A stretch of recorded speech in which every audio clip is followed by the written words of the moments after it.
ربنا تقبل منا انك انت السميع العليم صلوات پڑھے محمد وآل محمد.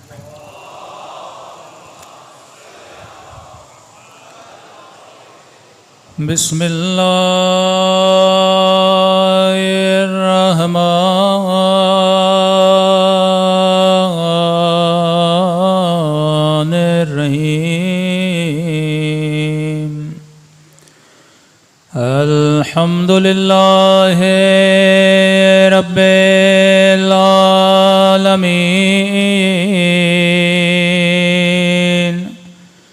الحمد للہ کما هو اہلہ.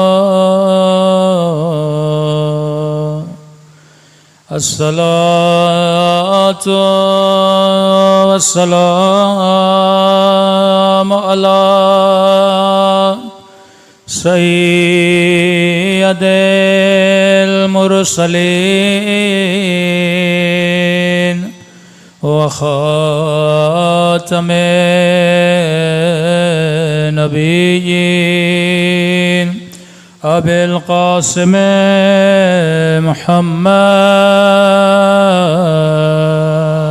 اللهم صل على محمد وعلى آله الطيبين الطاهرين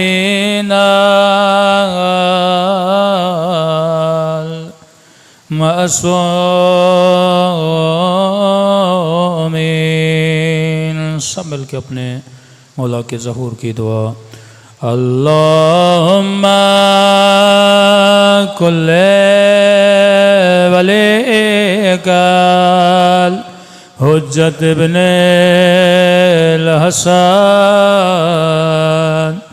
صلواتک علیہ وعلی آبائہ فی هذه الساعة وفي كل وليا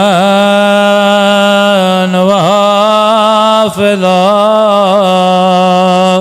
وقائدا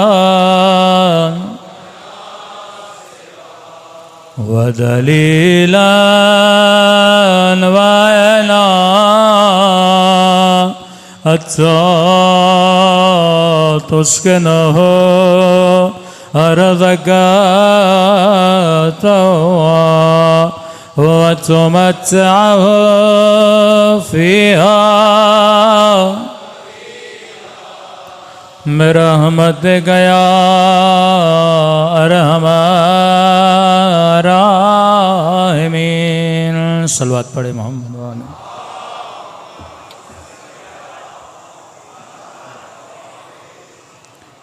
بسم اللہ الرحمن الرحیم. رب اشرح لی صدری ویسر لی امری واحلل عقدۃ من لسانی یفقهوا قولی. اما بعد فقط قال سبحانہ وتعالی ان فی خلق السماوات والارض واختلاف اللیل والنہار لآیات لأولی الالباب. صلوات پڑھے محمد وآل محمد.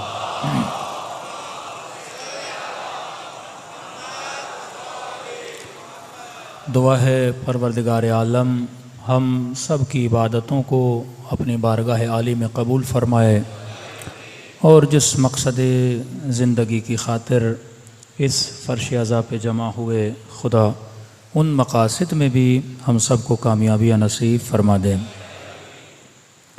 گفتگو ہو رہی تھی کہ اللہ نے نشانیاں رکھی ہیں صاحبان عقل کے لیے، اور اس وقت معاشرے میں پیسے کی کمی نہیں، شہرت کی کمی نہیں، طاقت کی کمی نہیں.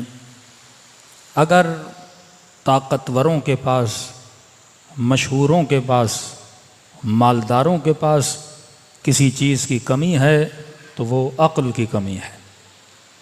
مال قارون سے مل سکتا ہے، طاقت فرعون تجھے دے سکتا ہے، لیکن عقل اگر ملتا ہے تو باب مدینۃ العلم سے ملتا ہے۔ اللہ کی سب سے بہترین مخلوق عقل ہے، جس کی خدا نے تعریف کی، فرمایا عقل کو کہا آگے آ، آگے آئی، عقل کو کہا پیچھے جا، پیچھے گئی، پھر عقل کو کہا کہ میری طرف آ، پلٹ کے آئی اور کہا کہ میں نے تجھے کائنات کی سب سے بہترین مخلوقات میں سے بنایا ہے۔ اب کچھ اس طرح تفسیر کرتے ہیں کہ آگے اور پیچھے ہونے کا مطلب یہ ہے کہ اللہ نے جب عقل کو خلق کیا، خلق اول حضرت آدم، وعلم الآدم اسماء کلها، حضرت آدم کو اپنی اسماء کا علم دیا، جن کے ذریعے سے نبیوں کی عقلیں مضبوط ہوئیں۔ مد مقابل تھا ابلیس، تو آدم بنے مظہر عقل، ابلیس بنے مظہر جہالت۔ ابلیس نے وعدہ کیا کہ لأغوینہم اجمعین بعزتک، مجھے تیری عزت کی قسم ہے، مجھے تیرے جاہ و جلال کی قسم ہے، کبھی کہا میں صراط پہ بیٹھوں گا، سب کو ان راستوں سے ہٹاؤں گا، کبھی کہا کہ مجھے قسم ہے سب کے سب کو گمراہ کر دوں گا۔ تو ابلیس بنا لشکر جہالت کا مظہر، اور لشکر عقل کے مظہر بنے جناب آدم سلام اللہ علیہ۔ اب کہا کہ چلا جا، مطلب عقل کو بھیجا خدا نے اس عالم سے، عالم مثال سے ہوتے ہوئے اس عالم میں جسے ہم عالم مادہ بولتے ہیں۔ اب یہاں آنے کے بعد ہماری ذمہ داری کیا ہے کہ ہم پلٹ کے اس عقل باطنی کی طرف واپس جائیں، کہ جس کے لیے کہا کہ انا للہ و انا الیہ راجعون، تم سب اللہ کی طرف سے ہو اور تم سب پلٹ کے کس کی طرف آؤ گے؟ پروردگار عالم کی طرف آؤ گے۔ تو یہ جو 75 لشکر امام صادق علیہ الصلوۃ والسلام بیان کرتے ہیں، صلوات پڑھے مولا کی شان پر۔ میری گزارش ہوگی آواز بھی تھوڑی بڑھا دیں، بار دیگر صلوات پڑھے محمد و آل محمد۔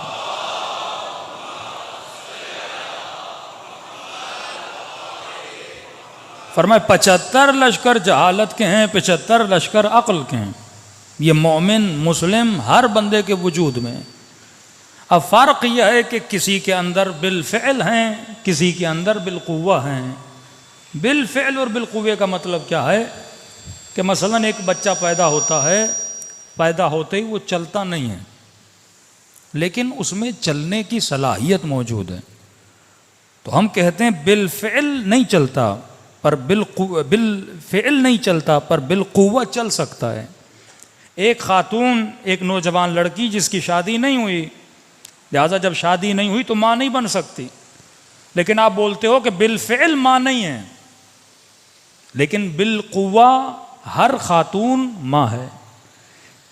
کئی نوجوان شادیاں نہیں کی، اللہ کرا دے، بالفعل آپ باپ نہیں ہو، لیکن بالقوہ آپ سب کیا ہو؟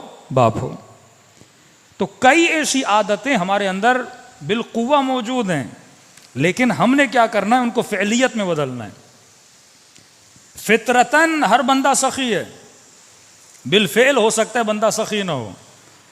اب یہ کیونکہ کنجوس ہے تو لشکر جہل کے سپاہیوں میں سے ایک سپاہی بنا ہوا ہے، لیکن فطرتاً ہر بندے کو سخاوت اچھی لگتی ہے۔ چور بھی جب چوری کرتا ہے تو اپنا پیسہ امین کو دیتا ہے، چور کو نہیں دیتا۔ ہاں، بینک کی ڈکیتی کی، 10 لاکھ چرا لیے، اب یہ واپس جا کے کسی چور کو نہیں دے گا، یہ پیسہ کس کو دے گا؟ اب وہ خود امین ڈھونڈے گا جبکہ خود چور ہے، پھر کسی امین کو ڈھونڈے گا، کیونکہ فطرتاً ہر بندہ امانت کو کیا کرتا ہے؟ پسند کرتا ہے۔ پسند تو کر رہا ہے پر بالفعل اس کے اندر نہیں ہے۔ ہر بندہ گناہ سے نفرت کرتا ہے، ہر ظالم ظلم سے نفرت کرتا ہے۔ دنیا کی ظالم ترین حکومتوں کے پاس بھی عدالت ہوتی ہے، وہ اپنے پاس بھی ایک عدالت بنا کے رکھتے ہیں، کیونکہ فطرت کا تقاضا ہے۔ فعلیت میں وہ عادل نہیں ہے، پر بالقوہ وہ بھی کیا ہے؟ عدالت کو پسند کرتا ہے۔ جس طرح میں نے کل نشے اور چرسی کی مثال دی کہ آپ کسی بھی نشے اور چرسی سے پوچھو گے کہ چرس پینا اچھا ہے، نشہ کرنا اچھا ہے، شراب پینا اچھا ہے، بولے گا نہیں نہیں بہت برا کام ہے۔ تو بھائی تو کر کیوں رہے ہو؟ فعلیت میں نہیں لا پا رہا۔ سب سے مشکل ترین کام ہوتا ہے وہ جو طاقت اندر چھپی ہوئی ہے اس کو فعلیت میں بندہ لائے۔ ہاں، شہوت کا بجا لانا آسان ہے، جھوٹ بولنا آسان ہے، چوری کرنا آسان ہے، حسد رکھنا آسان ہے، غیبت کرنا آسان ہے، لیکن ان چیزوں کو یعنی جو لشکر جہل ہیں ان کو چھوڑنا بڑا مشکل ہوتا ہے، اور لشکر عقل کو اپنا سپاہی بنانا یہ کام وہ ہوتا ہے جو اہل بیت اور رسول خدا کرانے آئے۔ فرمایا ہم اس لیے بعثت لاتمم مکارم الاخلاق، یہ مکارم اخلاق وہی لشکر عقل ہیں۔ تخلقوا باخلاق اللہ، اپنے اخلاق کو پروردگار عالم کے اخلاق میں بدل دو۔ جب تیرے اندر رنگ خدائی آ جاتا ہے، صبغۃ اللہ ومن احسن من اللہ صبغہ، کون ہے جو اپنے وجود کو رنگ پروردگار عالم میں بدل دے؟ تو ایک ایک لشکر کو پہچانو اور ایک ایک لشکر کو اپنا سپاہی بناؤ۔ جب یہ 75 سپاہی تیرے پاس آ جائیں گے پھر شیطان بھی تجھے شکست نہیں دے سکتا۔ صلوات پڑھے محمد و آل محمد پر۔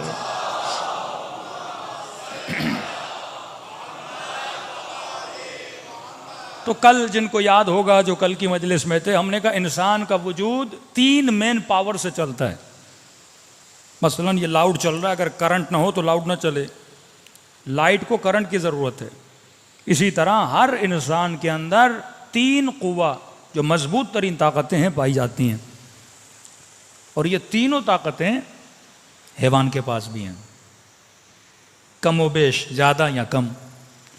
انسان میں شہوت، حیوان میں شہوت، انسان میں غصہ، حیوان میں غصہ، انسان میں قوہ ادراک، حیوان میں بھی قوہ ادراک موجود ہے۔ اب لمٹس کو آپ چینج کر سکتے ہو، اور کبھی 5 منٹ کے لیے سوچو کہ یہ جو طاقتیں جو مین سورسز ہیں انسان کی زندگی گزارنے کے، یعنی اگر شہوت نہ ہو تو ازداد نسل نہ ہو، اگر شہوت نہ ہو تو مرد اور عورت کی آپس میں اٹریکشن نہ ہو، یعنی نظام ہی نہ چلے۔ ان چیزوں کا ہونا ضروری تھا تاکہ ایک سسٹم بنے، ایک فیملی بنے، ایک معاشرہ بنے۔ میں نے کہا پانی، پیاس ہر بندے کے اندر ہے، یہ تمیز عقل کا کام ہے کہ تجھے یہ بتائے کہ تم نے صاف پانی پینا ہے یا نالی کا پانی پینا ہے۔ حیوان کو تمیز نہیں ہے، کتے کو پیاس لگے گی وہ زمین کا پانی بھی پیے گا، نالی کا پانی بھی پیے گا، اس میں یہ تمیز نہیں ہے۔ کتے کا کام ہے اپنی پیاس کو بجھانا، حیوان کا کام ہے اپنی بھوک کو بجھانا۔ اب اگر انسان کے اندر سے تمیز ختم ہو جائے تو یہ 2 ٹانگوں پہ چلتا ہوا حیوان ہے، انسان نہیں ہے۔ عقل کا کام یہ ہے کہ تمہارے جتنے جذبات ہیں، یہ ریسورسز جو پروردگار عالم نے دیے ہیں، ان ریسورسز کو انسان کیا کرے؟ بیلنس کرے۔ شہوت اگر بہت زیادہ تو انسان دشمن علی بن جاتا ہے۔ کتا ماں کی شہوت میں آ کر ابن ملجم کو حوصلہ ملا، قاتل علی ابن ابی طالب بنا۔ مال کی شہوت اگر ہو تو قاضی شرح اور ابن سعد بن سکتا ہے، شمر بن سکتا ہے۔ شکم پرست، شکم کی شہوت اگر ہو، اب دیکھیں خدا کھانے سے منع نہیں کرتا، لیکن اگر شہوت شکم ہو جائے، کھانا کھانا اچھی بات ہے، جسم کو طاقت ملتی ہے، بلکہ تاکید ہے کہ بندہ اپنے بدن کا خیال کرے، لیکن اگر شہوت میں بدل، شہوت مطلب ایکسٹریم لیول پہ چلا جائے، دن میں 3 بار کھانا ہے، بندہ 6 بار کھانے لگے، 7 بار کھانے لگے، حد اکثر میں چلا جائے، کثرت میں چلا جائے، تو یہ عقل کی خلاف ورزی کرتا ہے۔ چیز کم بھی ہو جائے بری، چیز زیادہ بھی ہو جائے بری، تم نے میاں نرو ہو کے چلنا ہے۔ اسی طرح ہم نے کہا غصہ اگر کم ہو تو انسان ڈرپوک ہوتا ہے، غصہ حد سے زیادہ ہو تو انسان حد تاک ہوتا ہے۔ ماں باپ کی بے احترامی کرے گا، استاد کی بے احترامی کرے گا، عالم کی بے احترامی کرے گا۔ اس دن ایک جوان کا فون آیا، مولانا میرے باپ نے مجھے بڑا غصہ دلایا، بس تھوڑا تھا میں اپنے باپ کو مارنے والا تھا۔ میں نے کہا بندے خدا گناہ ہے؟ کہہ رہے مولانا بس وہ کبھی کبھی دماغ پہ سوار ہو جاتے ہیں، اگر ایسا نہ ہو تو ہم بھی سیدھے رہیں۔ میں نے کہا یہی تو مقام ہے، وہ سوار ہو تو تمہیں صبر کرنا ہے، سیدھا رہے تو ہر بندہ سیدھا۔ اگر وہ غلط بھی ہے تم نے باپ کے ساتھ بے احترامی نہیں کرنی، کیونکہ وہ تیرا باپ ہے، کیونکہ تیری ماں ہے۔ اسی صبر کا نام جناب سلمان امیر المؤمنین اہل بیت کے کتنے واقعات ہیں، لوگ بے احترامی اور بدتمیزی کرتے تھے، ہاں نبی کو گالیاں دی گئیں، پتھر مارے گئے، کتنی تکلیفیں ملی۔ وہ خاتون جو کوڑا کرکٹ نبی کے سر پہ پھینکتی تھی، ایک بار رسول خدا نے اس کے ساتھ بے احترامی نہیں کی، اپنے اخلاق سے اس کے وجود میں نبی نے انقلاب لایا۔ اب یہ نہیں کہ مصطفیٰ کے اندر غصہ نہیں تھا، آپ بولو میرے اندر بڑا غصہ ہے، رسول خدا کے اندر غصہ نہیں ہے، امیر المومنین کے اندر غصہ نہیں ہے۔ ارے علی کا غصہ دیکھنا ہے تو جنگ صفین میں آ کے دیکھو، علی کا غضب دیکھنا ہے تو مرحب اور انتر کو بچھاڑتے ہوئے دیکھو، ایسے نہیں کہا کہ ضربت علی یوم الخندق افضل من عبادت الثقلین، علی کی ضربت خندق کے دن عبادت ثقلین سے افضل ہے۔ اس غصے کو، اس پاور کو میں نے یوز کہاں کرنا ہے؟ اور آسان کر کے سمجھاؤں، بھائی آپ کے گھر میں ماچس کی تیلی پڑی ہے، تیلی کے اندر انرجی ہے نا، غصہ ہے، ہاں، ماچس سے لگاؤ تو جلتی ہے۔ اب یہ جلانی کہاں ہے؟ یہ عقل کا کام ہے۔ تیلی بری نہیں ہے، اب ایک مرتبہ اٹھا کے ایک مومن کی دکان ہو، کپاس کی، ہاں، گودام ہو، اور شرارت کر کے تیلی وہاں لگا دو، تیلی تو تیلی ہے، اس کا پورا گودام کیا کر دے گی؟ جلا دے گی۔ تیلی اٹھا کے اور امام بارگاہ میں مثلاً آگ لگا دو، تیلی تو تیلی ہے۔ اسی تیلی سے چولہا بھی جلتا ہے، اسی تیلی سے بندہ بھی جل سکتا ہے، اسی تیلی سے لوگوں کے کارخانے بھی جل سکتے ہیں۔ یہ کس کا کام ہے کہ اس کو مینیج کرے؟ یہ عقل کا کام ہے۔ شہوت بھی تیلی کی طرح ہے، غصہ بھی تیلی کی طرح ہے۔ الغضب یاکل الحسنات، غضب انسان یا حسد یا غضب، مختلف روایات ہیں، اس طرح حسنات کو کھا جاتا ہے جس طرح آگ لکڑی کو کھا جاتی ہے۔ یہی آگ ہے، اسے کنٹرول کرو تو پورے شہر کے چولہوں کو جلا سکتے ہو، اور یہی آگ ہے اگر کنٹرول نہ کرو تو لوگوں کے گھروں کو اور بستیوں کو جلا سکتے ہو۔ یہ تمہاری مرضی ہے تو اس چیز کو استعمال کیسے کرتا ہے۔ یہی یورینیم جس سے ایٹم بم بنتا ہے، اگر لوگ اس کو صحیح استعمال کریں، پاکستان کے پاس بہت ہے، اگر ٹیکنالوجی کو صحیح استعمال کیا جائے، ہمارے ملک میں کبھی بجلی کی قلت نہ ہو۔ آج دنیا ان ٹیکنالوجی، اس کے بجائے کہ لوگوں کو مارا جائے، وہ انرجیز کو پازیٹیو وے میں کیا کر رہے ہیں؟ استعمال کر رہے ہیں۔ تو عقل کا کام یہ ہے، آپ کی شہوت کو بیلنس کرے، آپ کے غصے کو بیلنس کرے، اور آپ کے ادراک کو۔ آخری طاقت جو تھی وہ قوی ادراک تھا، جہاں تک ہم کل پہنچے۔ ہم نے کہا غصے کو کنٹرول، شہوت کو کنٹرول، اب یہ عقل بتائے گی۔ اب عقل کو علم چاہیے، علم اہل بیت سے ملے گا، پھر عقل اس کو مینیج کرے گی۔ مثلاً آپ بہترین مدیر ہو لیکن آپ کو ٹیکنیکس نہیں آتی، ٹیکنیکس کو یہ آپ کو سکھائے گا، پھر آپ مدیریت کرو گے۔ جس طرح آپ کے پاس کمپیوٹر ہوتا ہے، کمپیوٹر میں یہ توانائی ہے کیلکولیشن کرے، ہر کام کرے، اب آپ نے اس کو کوڈ دینا ہے، جیسے آپ کوڈنگ دے دو گے کمپیوٹر اپنا کام کرنا شروع کر دے گا۔ اسی طرح اپنی عقل کو اگر علم اہل بیت دو گے، علم قرآن دو گے، پھر یہ وجود کو مینیج کرنا سیکھ جائے گی۔ پھر تمہارے وجود میں ایسا سکون آئے گا، دنیا کی کوئی طاقت تمہارے وجود میں تلاطم پیدا نہیں کر سکتی۔ صلوات پڑھے محمد و آل محمد۔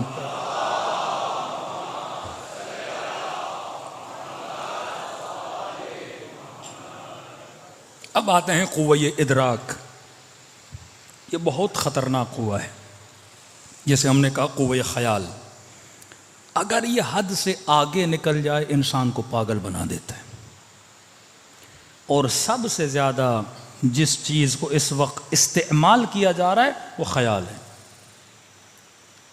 بعض سائنسدان کہتے ہیں ہزاروں تھاٹس، ہزاروں خیال ایک منٹ میں انسان کے ذہن میں آتے ہیں، ہزاروں خیال۔ آپ ہاتھ کو کنٹرول کر لو گے، آنکھیں بند کر لو گے، زبان پر منہ بند کر لو گے، لیکن خیال کو کوئی بند نہیں کر سکتا۔ جب انسان سوتا بھی ہے تو خیال چلتا رہتا ہے، خواب کی صورت میں۔ اب جس کا عشق ہے اسی کا خیال آتا ہے، جس کی محبت ہے اسی کا خیال آتا ہے۔ غلط محبت، خیال غلط چلا گیا، اچھی محبت، خیال اچھا ہو گیا۔ دن رات حسین کا سوچو گے، خیال میں حسین ہوں گے۔ خدا کا سوچو گے، خدا خیال میں ہوں گے۔ مال کا سوچو گے، اب خیال پلاننگ کرتا رہے گا، مال کمانا کیسے ہے، کرنا کیسے ہے۔ کسی گھر میں چوری کرنی ہے، خیال ایکٹیو ہو جائے گا، پلاننگ دے گا، امیجز دے گا، ساری چیزیں دے گا، عقل کیلکولیٹ کرے گا۔ اب عقل اگر سالم نہیں ہے، کیونکہ علم سالم نہیں ملا، عقل اگر سالم نہیں ہے، کیونکہ اگر سالم شخصیتوں کے ساتھ، طیبوں کے ساتھ مربوط نہیں ہے، اس کو صحیح روش کا پتہ نہیں ہے، تو کبھی کبھی عقل خادم خیال بن جاتا ہے، عقل خادم شہوت بن جاتا ہے، عقل خادم غضب بن جاتا ہے۔ ایک بندے کو کسی قبیلے کے ساتھ دشمنی ہے، اب اس کے بندے اس نے مارنے ہیں، تو خدمت کس سے لیتا ہے؟ عقل سے لیتا ہے۔ غصہ اس کے عقل پر سوار ہے، اب پلاننگ کرتا رہتا ہے تاکہ ان کو قتل کریں۔ یہ جنگوں میں کتنے لوگ مرتے ہیں، ساری پلاننگ کون کرتا ہے؟ عقل کرتا ہے۔ کیونکہ عقل خادم غضب بن جاتا ہے، یہ دشمن خدا بن جاتا ہے۔ عقل حاکم رہے، غضب مخدوم رہے، شہوت مخدوم رہے۔ حضرت یوسف شہوت غالب نہیں آئی، مغلوب ہو گئی عقل کے ہاتھوں۔ ہاں؟ تمہارا کام ہے گناہ کو دیکھ کے بھاگو، آگے مدد کرنا کس کا کام ہے؟ وَمَن يَتَوَكَّلْ عَلَى اللَّهِ فَهُوَ حَسْبُهُ، جو اللہ پہ توکل کرتا ہے پھر خدا اس کا مالک ہے، اور وہاں سے راستہ بناتا ہے جہاں سے تیرے وہم و گمان میں نہیں تھا۔ یوسف نے بھروسہ کیا اور زلیخا کے ہاتھوں بھاگے، اللہ نے بند دروازوں کو یوسف کے لیے کیا کر دیا؟ کھول دیا۔ یہ وہ مقام توکل ہے، اور یہ کب آتا ہے؟ جب انسان کی عقل مضبوط ہو جائے۔ قرآن کے قصے یہی بتاتے ہیں ابراہیم کی عقل کتنی مضبوط ہے۔ ابراہیم نے اپنے ادراک کو کبھی عقل پہ حاوی ہونے نہیں دیا کہ ابراہیم آگ میں جاؤ گے جل جاؤ گے، کہ نہیں۔ جبرائیل آئے ابراہیم، کہتے ہیں عرش الہی پہ کوہرام بپا تھا، خدا تیرا نبی ابراہیم جیسا ابو الانبیاء ہے جناب ابراہیم، آگ میں پھینکا جا رہا ہے۔ کہتے ہیں جبرائیل اوپر سے نیچے آیا، ابراہیم نہ خدا کچھ کہہ رہا ہے نہ تو کچھ مانگ رہا ہے، مجھے کہو میں خدا کو بولوں کہ تجھے بچا لے۔ تو جناب ابراہیم کا ایمان کتنا پختہ تھا، فرمایا جبرائیل جب تجھے پتا ہے میں آگ میں گر رہا ہوں، کیا میرے خدا کو نہیں پتا؟ اگر میرا جلنا اسے پسند ہے تو ابراہیم کو جلنا پسند ہے، اگر وہ بچانے پر آئے تو کن فیکون کی دیر ہے۔ جب یہ یقین محکم تھا پھر خدا خود بتاتا ہے میں نے ابراہیم کے لیے آگ کو گل و گلزار میں بدل دیا نا۔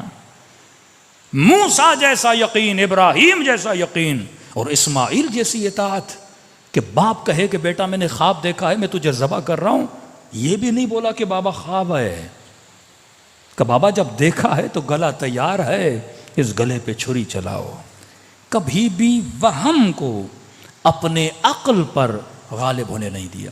اس وقت معاشرے میں سب سے زیادہ جو بیماری ہے وسواس کی، وسوسہ بہت خطرناک ہے۔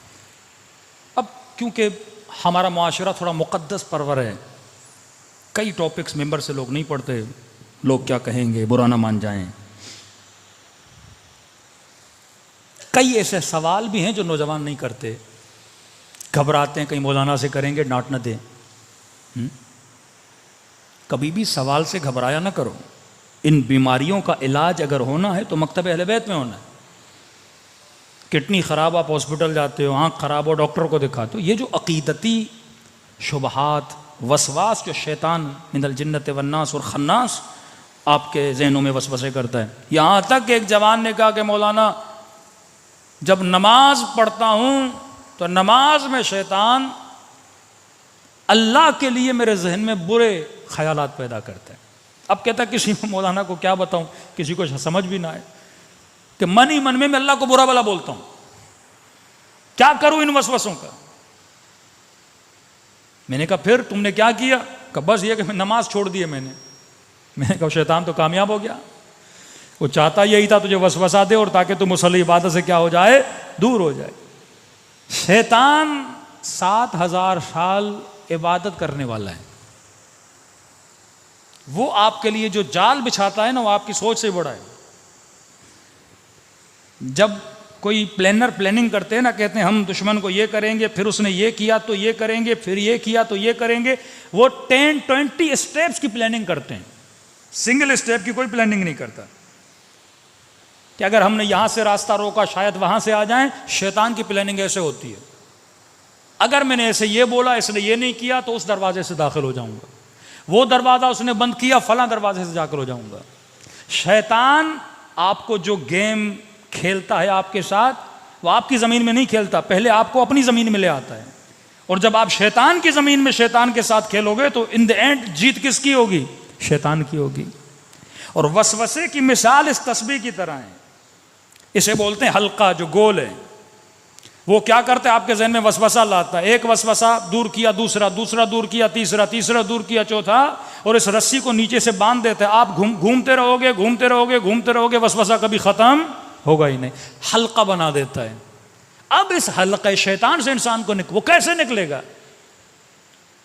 ایک بچہ تھا کہنے لگا مولانا میری ماں نے ہمارا جینا حرام کر دیا۔ بھائی کیا کیا آپ کی امی نے؟ کہا اسکول سے آتے ہیں، کالج سے آتے ہیں، فوراً دروازے پہ کھڑا کر دیتی ہے، تیرا پاؤں نجس ہے، پتہ نہیں تیرا کیا نجس ہے، جلدی جاؤ، یہ نہیں کہ پاؤں دھو کے آؤ، نہا کر آؤ۔ کہ دن میں 4-5 مرتبہ نہانے کے لیے بھیجتی ہمیں۔ کیونکہ وسوسہ ہے. وضو کرتی ہے تو 10 مرتبہ ہاتھ کو دھوتی رہتی ہے. دین نے کا 2 مرتبہ تو 2 مرتبہ. اب جتنے وسوسے آتے ہیں پھینک دو ان کو. 3 مرتبہ کپڑا دھونے سے پاک ہو جاتا ہے. اب چھوڑ دو وسوسوں کو, چھوڑ دو. سختی سے معصومین نے منع کیا ہے. مولا کا صحابی نماز پڑھ رہا تھا, ناک سے خون کا قطرہ گرا, زمین پہ گرا. اب اس کے ذہن میں شروع ہوا زمین پہ کیا ہوگا, زمین کے نیچے کیا ہوگا, نیچے سے پاؤں کو لگا ہوگا. امام نے کہا تجھے کس نے کہا تھا تو اتنا سوچے؟ ظاہر پہ اکتفا کر. وسوسوں میں جتنا چلتا جائے گا وہ اتنا تجھے اندر گھیرتا جائے گا. یہاں تک مومنہ نے کہا کہ مولانا میں ذہنی مریض ہو گئی ہوں. میرا بچہ گھر سے باہر جاتا ہے, فوراً ذہن میں آتا ہے پتہ نہیں بچے کا ایکسیڈنٹ ہو گیا, موٹر بائک سے گر گیا, کسی نے مار نہ دیا ہو, کسی نے اغوا نہ کر دیا ہو. کہ جب تک وہ گھر نہ آئے میں 100 مرتبہ مرتی ہوں, 100 مرتبہ جیتی ہوں. سکون انسان کو تباہ کر دیتا ہے اگر عقل انسان پہ حاکم نہ ہو. ایک تو وہ مریض ملا کے لگا مولانا دروازہ کھولتا ہوں تو میرے ذہن میں آتا ہے میرا ہاتھ دروازے کے ساتھ چپک جائے گا, اور پھر سوچتا ہوں ہاتھ نہ لگاؤں, کیا کروں. اب ذہن کا کمال کیا ہے؟ ذہن جب کوئی چیز سوچتا ہے تو اس کے اینڈ تک جاتا ہے. مثلا آپ یہ سوچو گے میں اگر ایئرپورٹ پہ جا رہا ہوں اور جہاز پہ نہ پہنچ پاؤں تو ذہن نتیجہ بتاتا ہے. نہیں پہنچو گے جہاز اڑ جائے گا, جب اڑ جائے گا ٹکٹ کے پیسے ضائع ہو جائیں گے, یہ ہوگا وہ ہوگا, اتنی زحمتیں. اب یہ سارا اسٹریس آتا ہے, آپ پہنچ بھی جاتے ہو لیکن وہ آپ کو ایسا دکھاتا ہے آپ پہنچے بھی نہیں ہو, جہاز نکل گیا ہے. اچانک آپ کے دل میں درد ہوا, ذہن ایکٹیو ہو جائے گا, اچھا یہ درد ہوا ہے, ہو سکتا ہے اٹیک آنے والا ہو, اٹیک آئے گا, تم مر جائے گا, بیوی کا کیا ہوگا, بچوں کا کیا ہوگا. وہ ساری پلاننگ قبر تک بھی پہنچا دیتا ہے آپ کو. اتنے وسوسے آپ کے ذہن میں لاتا ہے. توکل کا مطلب ہے خود کو رہا کرو. کس کی طرف؟ اللہ کی طرف. خود کو آزاد کرو. کس کی طرف؟ اللہ کی طرف. اب ہمارے استاد اخلاق تھے, یہی مسائل تھے. انہوں نے کہا بھائی اس کا ایک ہی حل ہے کہ جس چیز سے, امیر المومنین کا ایک جملہ ہے, فرمایا جس چیز سے ڈرو اس کے اندر خود کو پھینک دو, ڈر ہی ختم ہو جائے گا. سوئمنگ پول میں مثلا بندہ جانے سے ڈر رہا ہے, ہاں پتہ بھی ہے پانی کمر تک ہے, کودوں گا مروں گا نہیں, لیکن وسوسہ وہم کہتا نہیں جاؤ گے تو مر جاؤ گے. اب مولا فرماتے کہتا ہے نہ مر جاؤ گے تو جا کے دیکھو واقعا مرتے ہو کہ نہیں. کیلکولیشن تو تم نے عقل سے کر لی نا کہ پانی چھوٹا ہے جاؤں گا نہیں مروں گا. جب کیلکولیشن کر لیے تو ڈر کیسا, اس کے اندر کود جاؤ.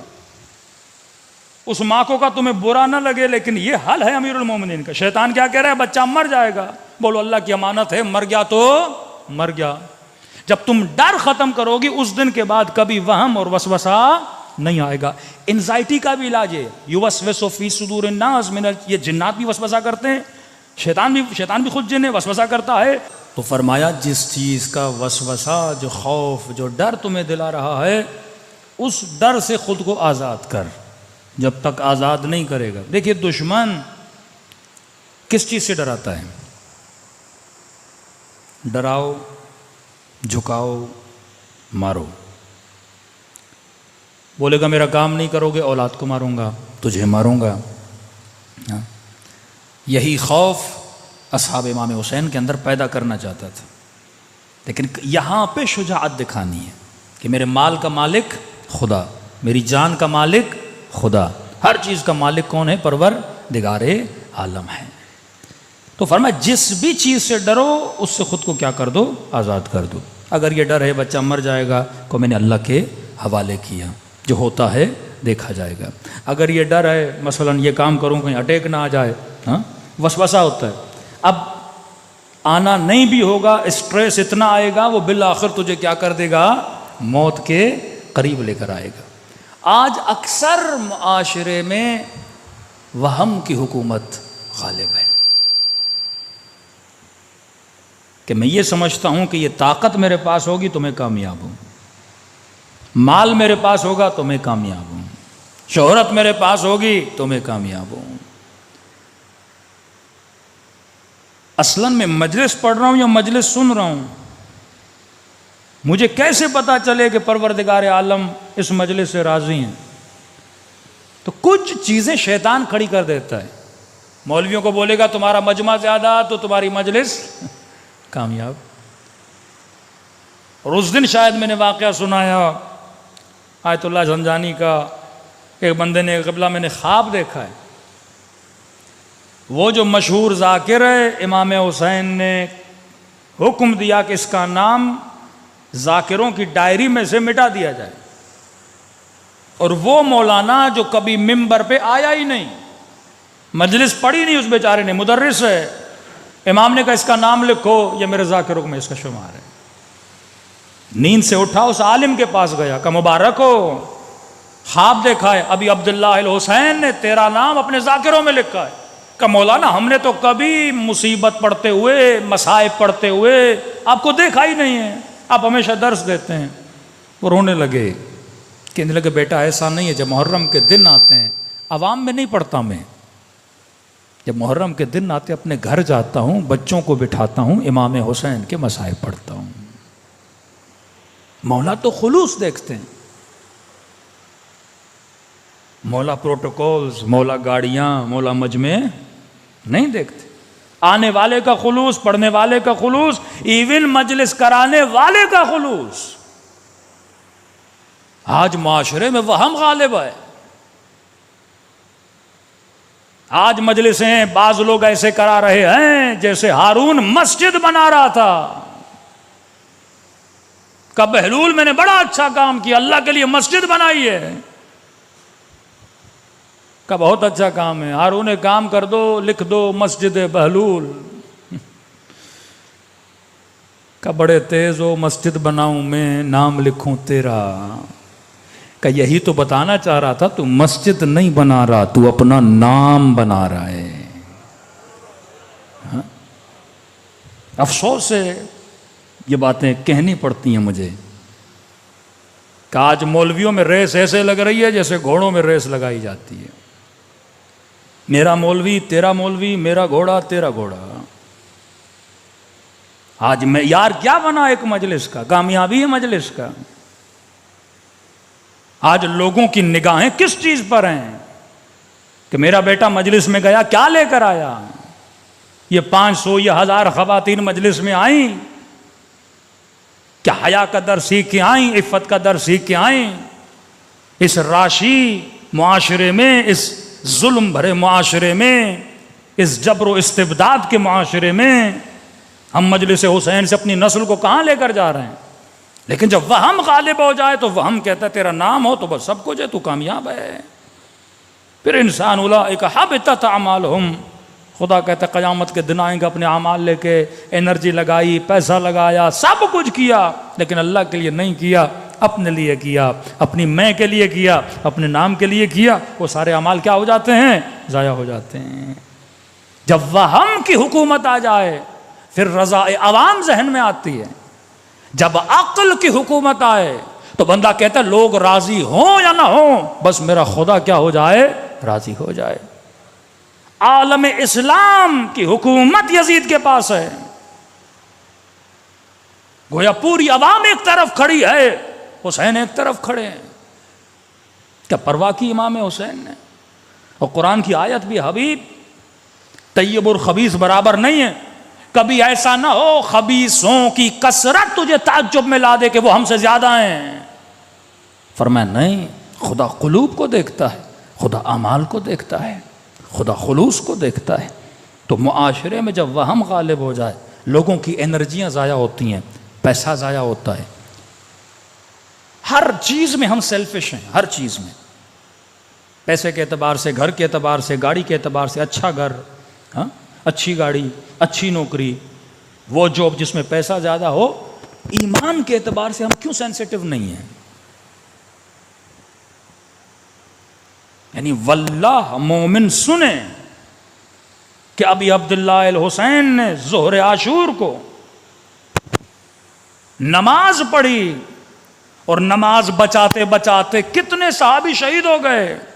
دیکھیے زندگی اہل بیت مذاق تو نہیں ہے, ہم سے جوک تو نہیں کیا جا رہا کہ کوئی جہنم ہے کوئی جنت ہے, حقیقت ہے.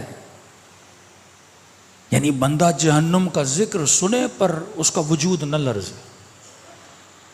بعض ایسی روایتیں ہیں پڑھتے ہوئے ہمیں ڈر لگتا ہے، پھر ہم سوچتے ہیں معصومین نے ایسی مثالیں کیوں دیں، کیونکہ وہ بھی جانتے تھے ہم کہیں گے یہ سمجھے گا نہیں، لہذا قوہ ادراک اس کے پاس ہے، کئی چیزیں اس کے لیے مجسم کریں تاکہ یہ چیز کو سمجھ سکے۔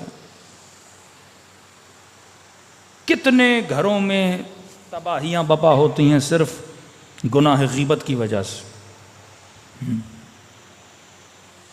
یہ بھی وہم کا کام ہے۔ گھر تباہ ہو جاتے ہیں، نسلیں تباہ ہو جاتی ہیں، ایک گناہ غیبت۔ اب معصوم کہیں کہ غیبت کرنا ایسے ہے جیسے اپنے مردہ بھائی کا گوشت کھانا، اب بندہ سن رہا ہے محسوس نہیں کر رہا۔ 5 منٹ کے لیے اپنے قوہ ادراک اور امیجنیشن کو ایکٹیو کرو کہ تیرا بھائی تیرے سامنے دنیا سے چلا جائے، ایک بندہ تیرے ہاتھ میں چاقو دے کہ اپنے مردہ بھائی کا گوشت اور بوٹی کاٹ کے کھائے گا، کون سا احساس ہوگا تجھے واقعاً پریکٹیکلی اگر تجھے ایسا بولا جائے؟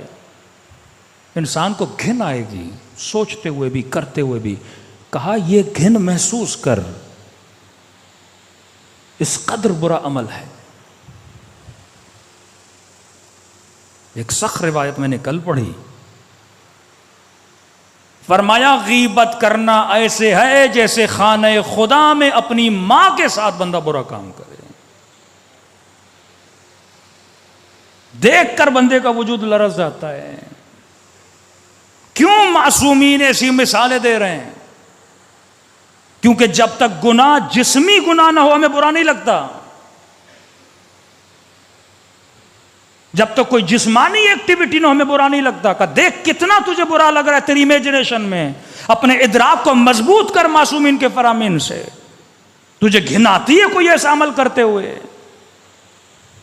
جبکہ معصوم یہ مثال دے رہے ہیں۔ اگر تو مسجد میں جائے اور مسجد کے اندر 2 لوگ آپس میں زنا کر رہے ہوں، کیا تو ان کو روکے گا نہیں؟ کیا تو ان کو ٹوکے گا نہیں؟ کیا تو ان کو بولے گا نہیں؟ غیرت کی کتنی بھی کمی ہو، بندہ کم از کم مسجد سے نکل جائے گا تاکہ وہ عمل نہ دیکھوں۔ اگر تو روک نہیں سکتا، کم از کم جہاں پہ یہ ماحول ہے، جہاں پہ یہ چیز ہو رہی، اٹھ کے چلا جا۔ پورا معاشرہ تباہ ہوتا ہے گناہ غیبت کی وجہ سے، بھائی بھائی میں لڑائی ہوتی ہے گناہ غیبت کی وجہ سے۔ لیکن بڑے مزے سے خواتین، یعنی کتنے ہم گناہوں کو، یہ نہیں ہو سکتا کہ انسان ایک طرف مجلس امام حسین سنے، دوسری طرف جا کے اتنا قوی ترین گناہ کرے، یہ تو غیبت ہے۔ ربا کے لیے فرمایا 70 مرتبہ خانہ خدا میں کسی محرم کے ساتھ زنا کرنے کے برابر ہے، 70 مرتبہ۔ پہلے کہا جنگ با خدا ہے، اللہ کے ساتھ لڑائی ہے، جنگ کرنے کے مثال کے مانند ہے۔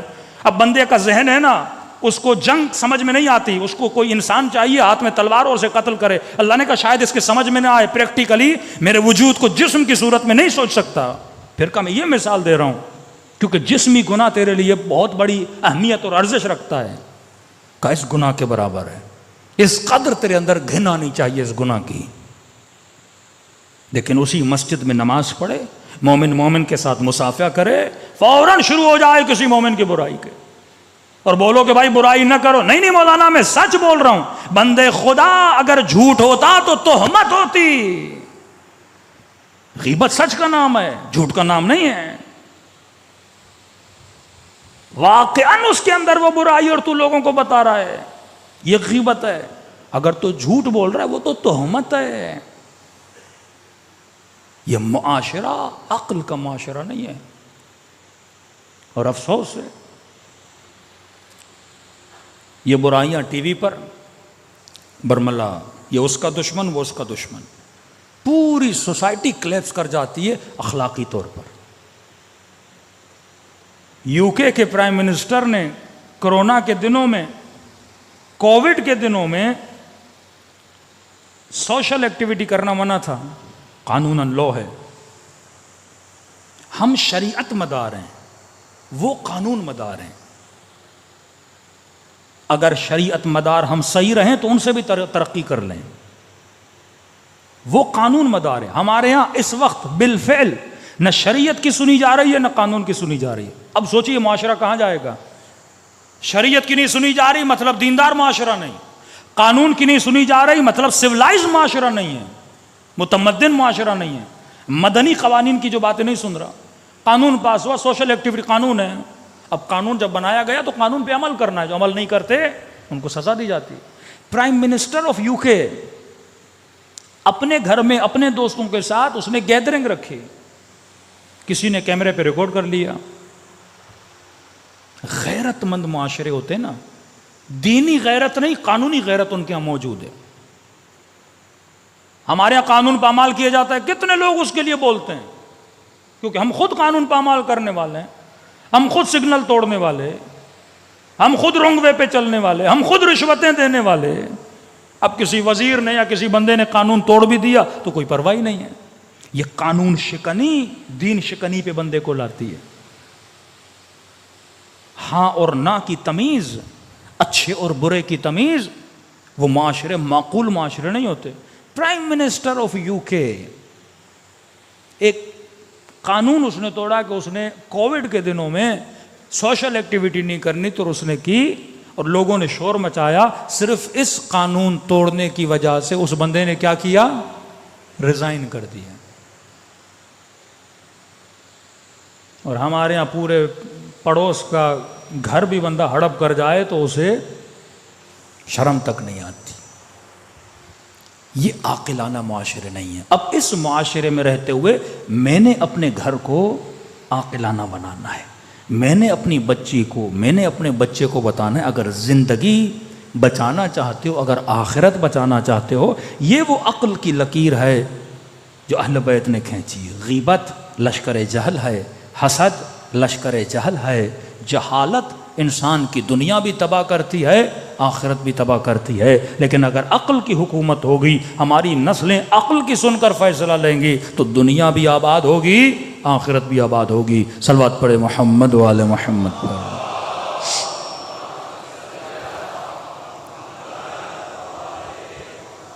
بہت بڑے آیت اللہ غالباً آغا امینی، آغا مرزا جواد تبریزی نام میں بھول گیا تھا، یہ بڑے شور اور مجمع بلا کے اور بڑے دھوم دھام سے غدیر کا دن مناتے تھے. عید غدیر کی اتنی تاکید ہے کہ ہر مومن اپنے گھر میں مومنوں کو دعوت دے جب غدیر کا دن آئے، اتنا ثواب ہے.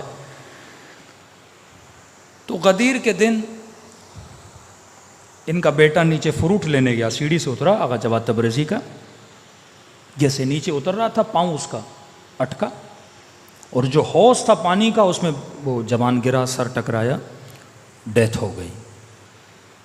خوبصورت جواں بیٹا، قابل ترین طالب علم، مولانا بھی تھے ان کے بیٹے، جوان بیٹا دنیا سے چلا گیا. بیوی دوڑی دوڑی آئی، کہا آغا جواد بیٹا مر چکا ہے. آپ یہ واقعہ سنتے ہیں نا، گھر میں مجلس ہو رہی تھی، امام حسین کا ذکر تھا، حبیب کا واقعہ سنتے ہیں، وہ حبیب تھے. یا آغا مرزا جواد تبریزی ہمارے دور کے عالم دین. غدیر کی عید، بیوی کو کہا کہ کسی کو بتانا نہیں، میں علی کا جشن منا رہا ہوں.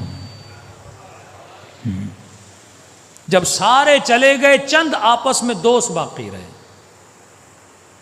اب فکر دیکھیے، قوہ ادراک، آپ اسے جہاں سورس دو گے وہاں جائے گا. یہ ہم ہوتے کہتے پروردگارا اتنے سالوں سے علی کی عید منا رہا ہوں اور تم نے بیٹا لے لیا، عید غدیر ہے تو کوئی عید ہی دیتا، بیٹے کی جان لے لی. نالا کرتے اللہ کے یہاں، آہو بکا کرتے. آغا تبریزیان نے سجدہ شکر ادا کیا کہ خدا تو نے میرا بیٹا مجھ سے لیا، میں یہ سمجھوں گا کہ غدیر کے دن یہ تیری عیدی تھی، یہ تیرا گفٹ تھا. بیوی بھی بڑی صابرات، لوگ بڑے آغا تبریزیان بیٹے کا مرنا بھی کوئی عیدی ہے. کہ تم نے حضرت خضر کا واقعہ نہیں سنا؟ ایک مومن اور مومنات خضر نے ان کے بیٹے کو مار دیا اور کیا بولا؟ یہ بڑا ہو کے ماں باپ کو کیا کرے گا؟ کہیں کافر نہ کرتے. اچھا ہوا وہ لڑکا بھی چلا گیا, اس کی آخرت بچی. ماں باپ کا کیا پتا اللہ کی مصلحت کیا تھی.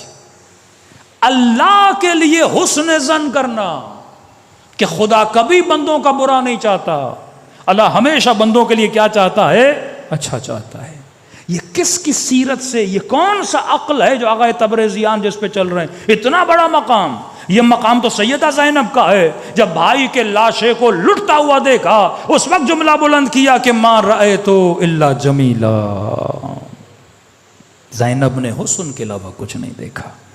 اگر اللہ کی طرف یزید تم نسبت دو گے نا کہ میرے خدا نے میرے بھائی کو مارا, مجھ سے میرے بچے چھینے گئے, تو زینب نے خدا سے حسن کے علاوہ کچھ نہیں دیکھا. ایک ہے حسن ظن عوام کے لیے, پازیٹیو تھنکنگ لوگوں کے لیے, ایک ہے پازیٹیو تھنکنگ پروردگار عالم کے لیے. جب بندہ اس مقام پہ آتا ہے تو امام حسین کی طرح یہ نعرہ بلند کرتا ہے, رضن برضا و تسلیمن لامر لا معبود سواک. اے خدا حسین تیری رضا پہ راضی ہے, تیرے امر کے سامنے تسلیم ہے. کیوں؟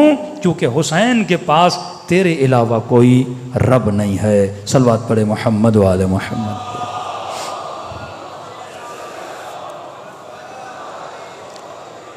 تو عزیزو, یہ قوہ ادراک, قوہ خیال انسان کو شیطان بھی بنا سکتا ہے, لیکن اسی خیال کو صحیح روٹ میں ڈالو گے عقل کی نگرانی میں تو دنیا بھی آباد, کربلا بھی آباد. کربلا الہی خیال کا نام ہے, کربلا عقل کی حکمرانی کا نام ہے, یزیدیت جہالت کی حکمرانی کا نام ہے.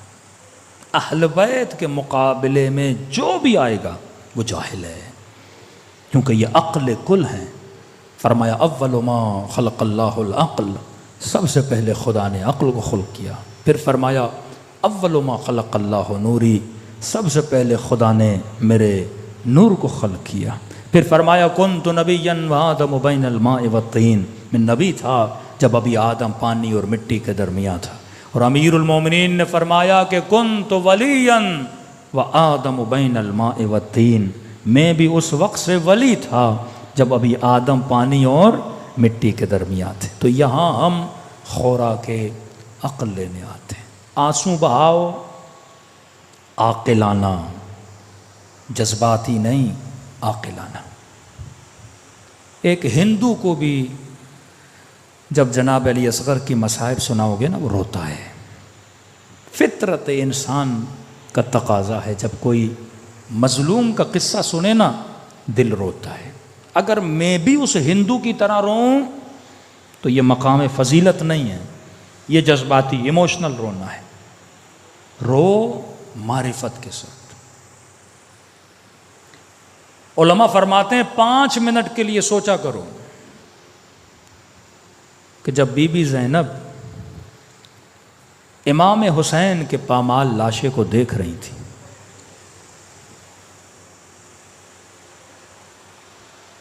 ملتا ہے جب 11 محرم کو یہ قافلہ جانے لگا نا تو سیدہ زینب اونٹ پر تھی.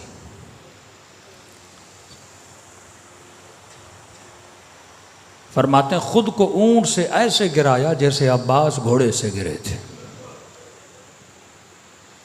کسی نے سوال کیا کہ زینب جیسی صابرہ بی بی ایسا کیوں کیا؟ شہادت تو فخر ہے, عزت و وقار ہے, اتنا زجا, اتنا ماتم بھائی کو دیکھ کر. کتنے لاشیں امام حسین نے اٹھائے بیٹوں کے. کہ نہیں, یہ بہن کا بھائی کے لیے رونا نہیں تھا, کیونکہ اگر بہن بھائی کے لیے روتی, کئی بہنیں آئی ہیں جنہوں نے بھائی پہ گریہ کیا ہے. بھائی کا بہن پہ رونے کی اتنی قیمت نہیں ہے. کہ پھر کون رو رہی تھی حسین پہ؟ کہ زینب اپنے امام کے لیے رو رہی تھی. مصیبت کبرا یہ تھی کہ ولی اللہ کے جنازے پہ گھوڑے دوڑا جا رہے تھے. اگر بھائی کے جنازے پہ گھوڑے دوڑائے جاتے یہ مقام صبر ہے, لیکن سیدہ شباب اہل جنت کے بدن پہ گھوڑے دوڑائے جائیں. یہ مصیبت کبریٰ ہے زینب کے لیے کہ میرا امام زمانہ میری نظروں کے سامنے اس پہ تیر چلائے جا رہے ہیں. اور وہ گھوڑے سوار کا ایک ابن سعد جب میں حسین کے بدن پہ گھوڑے دوڑا رہا تھا تو میں نے حسین کی پسلیوں کے ٹوٹنے کی آوازیں سنی تھی. یہ قیامت کبریٰ تھی زینب کے لیے. آپ کا بھائی آپ کے سامنے مارا جائے آپ روئیں گے، لیکن اللہ نہ کرے آپ کا امام زمانہ آپ کی نظروں کے سامنے مارا جائے. یہ مقام گریے کا ہے. ننھی سی بیوی فاطمہ کے سامنے جب رسول کو پتھر مارے بابا کے لیے نہیں روتی تھی، نبی کے ماتھے پہ پتھر مارے جا رہے ہیں. یہ مقام کبریٰ ہے. ناقۃ اللہ سقیاہا فکذبوا فعقروا فدمدم علیہ ربہم فسواہا. اونٹنیاں کتنی کٹتی ہیں، لیکن ناقۃ اللہ، اللہ کی اونٹنی کو کاٹا جائے تو خدا کی صدا بلند ہو جاتی ہے. ارے یہ کوئی اونٹنی نہیں، یہ نبی کا نواسا حسین ہے. یہ گریہ حسین کے لیے ہے جو امام زماں تھا. یہ گریہ نبی کے نواسے کے لیے ہے. تبھی میرے چھٹے امام فرماتا ہے شیعو تمہارے سینوں پہ ہم نے 6 پردے چڑھائے ہیں. فرمایا اگر شیعوں کے سینوں پہ یہ پردے نہ ہوتے یہ دادا کی مصیبت سنتے ان کی روحیں پرواز کر جاتی. اس قدر یہ مصیبت سنگین ہے. تبھی فرمائے مومن تو آنسو روتا ہے، تیرا امام زمانہ خون روتا ہے. دلوں کو کربلا کی طرف روانہ کریں. السلام علی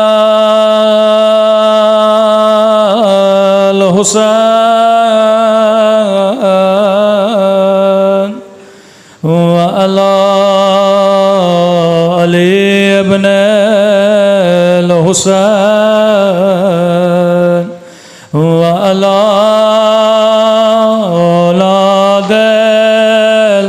حسین وعلی صحابہ. السلام علی وعلی علی ابن وعلی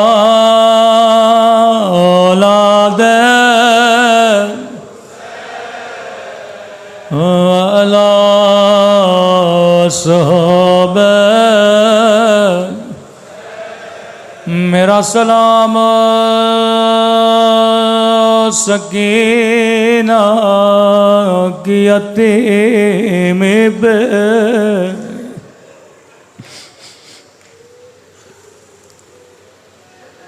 میرا سلام رباب کی اجڑی ہوئی گودی پہ.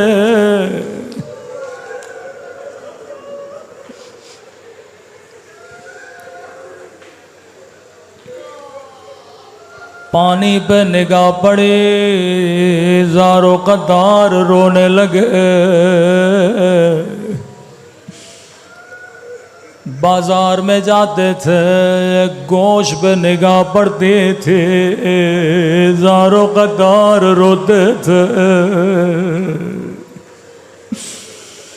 کسی جوان کی شادی میں جاتے زارو قطار روتے تھے. کسی مومن نے کہا مولا شہادت تو آپ کا ورثہ ہے، پھر آپ اتنا روتے کیوں ہیں؟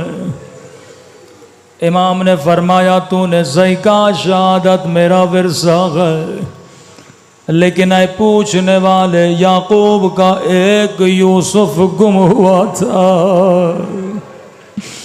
اتنے روئے وَبِيَضَّتْ عَيْنَاهُ آنکھیں سفید پڑ گئیں. اے پوچھنے والے تو نے صحیح کہا شہادت ہمارا ورثہ ہے، یعقوب کا ایک یوسف، لیکن میرے 18 یوسف میرے سامنے ذبح کیے گئے۔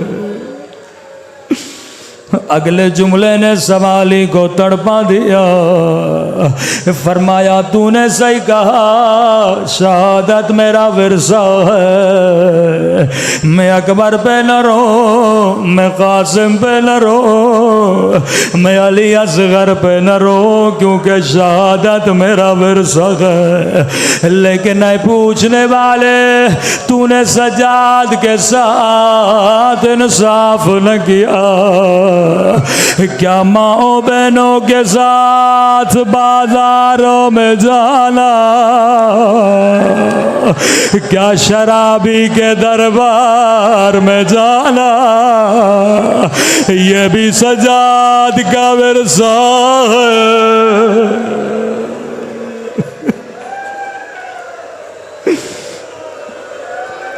میں قربان امام سجاد آپ کی مظلومیت میں۔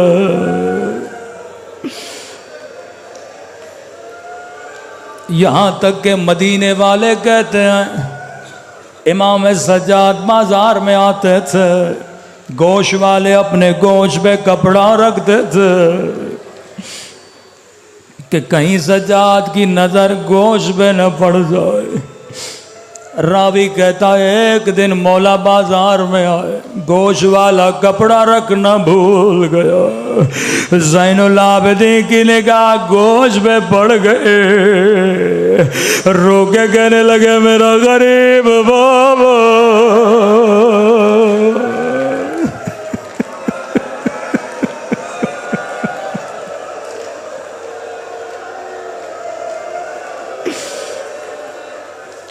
مجھے نہیں بتایا کون سے گوشت کے ٹکڑے یاد آئے،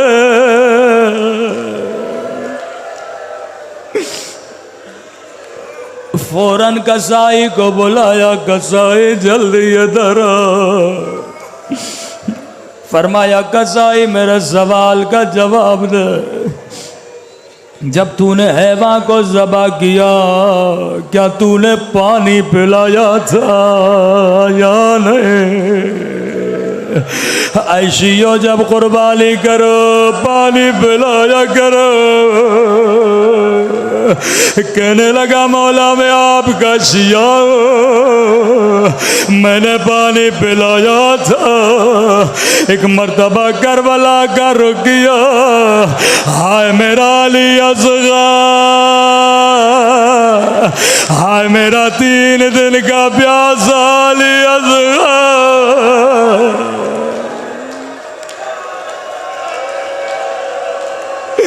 ہائے میرا غریب بابا۔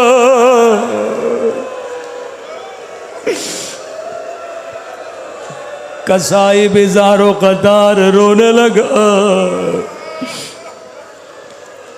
اگلے سوال نے کوہرام بابا کیا، فرمایا کسائی جب تو نے اسے ذبح کیا تھا کیا تو نے چھری تیز کی تھی یا نہیں؟ کہا مولا مجھے پتا ہے حیوان کو کٹنے میں تکلیف لو۔ ایک مرتبہ زمین پہ بیٹھے رو کے کہنے لگے خنجر کند سے میرے بابا کا گلا کاٹا گیا، او ظالم نے ایک بار نہیں 9 ضربتیں چلائی، ہائے میرا غریب بابا۔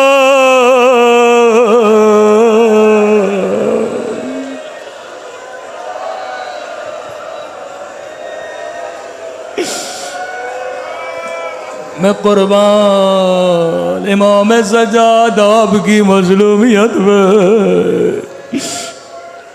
لیکن آخری سوال نے پورے بازار میں کوہرام بپا کیا۔ کہا تو نے پانی پلایا، تو نے چھری کو تیز کیا، جی میرے مولا یہ خاص اہل بیت کے جانے والوں کے لیے امام سجاد کی نصیحت ہے۔ فرمایا ایک قصائی یہ بتا، جب تو اسے ذبح کر رہا تھا کوئی اور حیوان تو نہیں دیکھ رہا تھا؟ حیوانوں کو حیوانوں کے سامنے ذبح نہ کیا کرو۔ کہتا ہے نہیں مولا میں نے پیچھے جا کے ذبح کیا۔ ایک مرتبہ زمین پہ بیٹھے رو کے کہنے لگے ہائے میری پھوپھی زینب، وہ 70 قدموں سے دیکھ رہی تھے، وشمر جالس علی صدر آخذ بلحیتے، سینے پہ سوار تھا، ہاتھوں میں داڑھی تھی، فریادیں کر رہی تھی نکار۔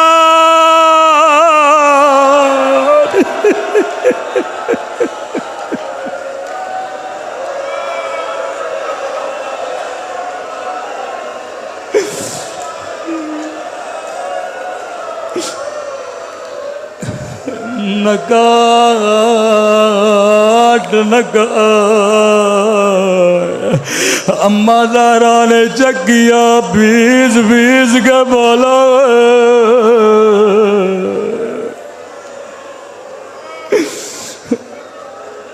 اے خدا